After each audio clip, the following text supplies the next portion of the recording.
Leash handling is a skilled behavior for people and dogs. It's not something that we just know how to do. It's something that we learn how to do.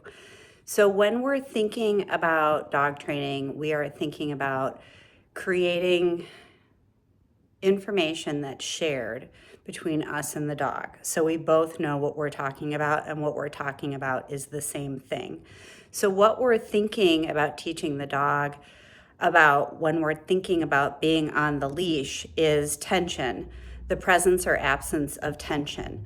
We want to be in charge of that tension, so we want tension to actually become a signal for the dog to redirect their attention to us or physically move closer to us versus resist tension and move away from us.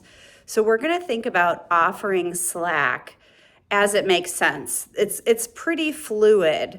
We're thinking 6 foot leashes. And so your dog could have access to all 6 foot of their leash. That wouldn't come up a whole lot. That might be so they can do their, pooping, circling ritual, or if your dog actually can meet other dogs.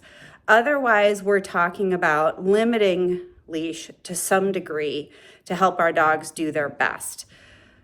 Big point we're trying to make with our dogs is consistent leash handling feels a certain way. I will not be over handling you or harshly handling you. You will know what's going on and you will be able to cue off of that. All right.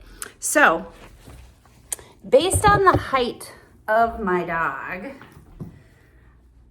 that's how much leash is going to be available at any given time. So I'm going to have this dog on my left, so I'm going to put this loop over my right. So the opposite hand, based on your leash walking side, is going to be the leash hand. You can put your loop over your wrist. You could put it over your thumb. You could put some fingers in it. Don't wrap it around, because any pressure that's caused is going to be pressure on your hands.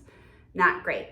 Once you've got that first point of connection, you're going to set up a second point of connection. So I'm gathering slack, folding it, grabbing it. How much slack I have available to me depends on the height of my dog. So if I have a short dog, it's going to take more of the leash just to get to the dog's body. All right. So if I have this leash all the way, she's got 6 feet.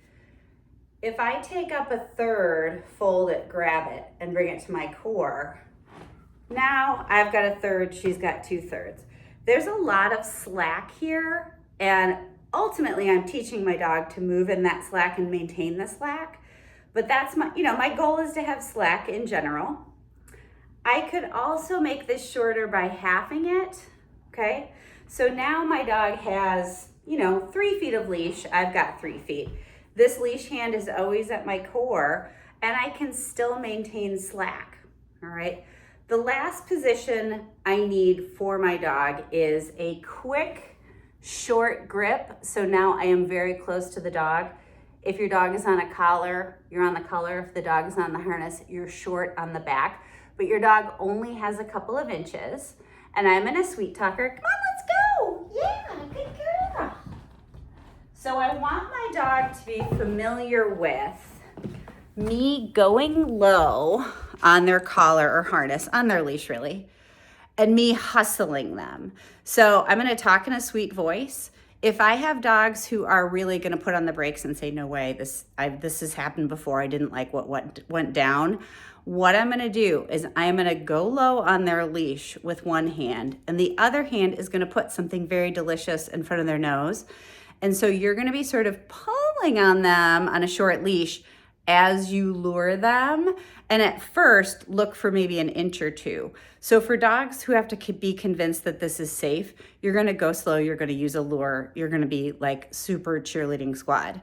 For other dogs, you might just use happy talk, or you can use that lure too. The idea is we just want to normalize quick, sort of brusque handling that shows up. It always means the same thing, like we got to go, we got to hustle. And when I get to the point I need to be where I can relax a little, that's when leash comes back.